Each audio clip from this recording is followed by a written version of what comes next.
everyone, myself Disha Kalia. I am from Rafael Shri GM Bhilakia College of Pharmacy, B.Pharm Semester 2. So my today's topic is homeostasis. So let us see what is the content I am going to cover today. It is definition of homeostasis, definition of feedback mechanism and types of feedback mechanism. So let's start with homeostasis. What is homeostasis? A state of relative constancy of the internal environment is known as homeostasis, where homeo is same and stasis is standing. This is maintained by the effectors that are regulated by sensory information from the internal environment. Now, definition of feedback mechanism. A feedback mechanism is a physiological regulation system in a living body that works to return to its normal internal state.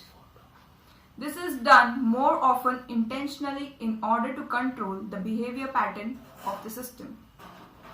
Now, let us discuss about the types of feedback mechanism. There are two types of feedback mechanism.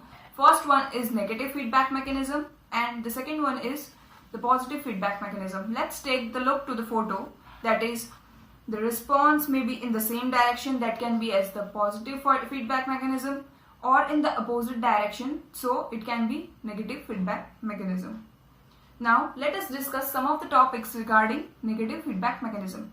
A regulatory mechanism in which a stimulus causes an opposite or the output in order to maintain an ideal level of whatever is being regulated. Now, the examples of negative feedback mechanism are temperature, blood chemical levels, etc. In these systems, the output shuts off the original stimulus or reduces its intensity. Now, what are the basic components of negative feedback mechanism? Let us discuss. First one is the sensor, also known as the receptors, which monitors the physiological value. Second one is the control center. This basically compares the value to the normal range. Third one is the effector. This causes the change to the reverse the situation and return the value to the normal range. Now here is one of the photo I have collected which shows us the negative feedback loop, and the next B is body temperature regulation.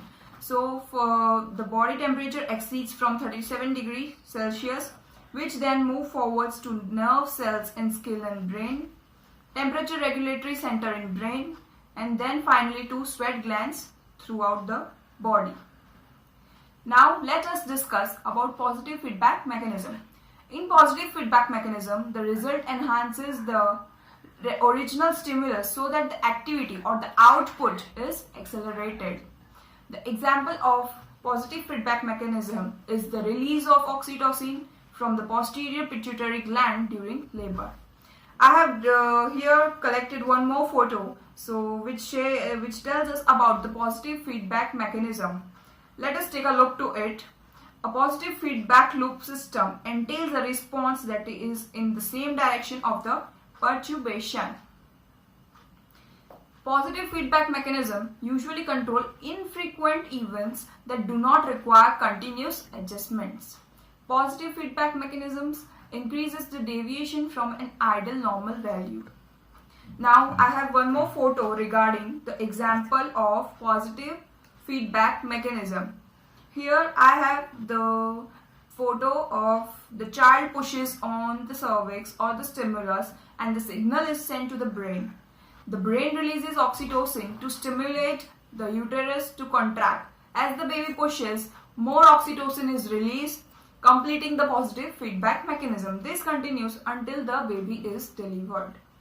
So by this, I end my slides and thank you very much.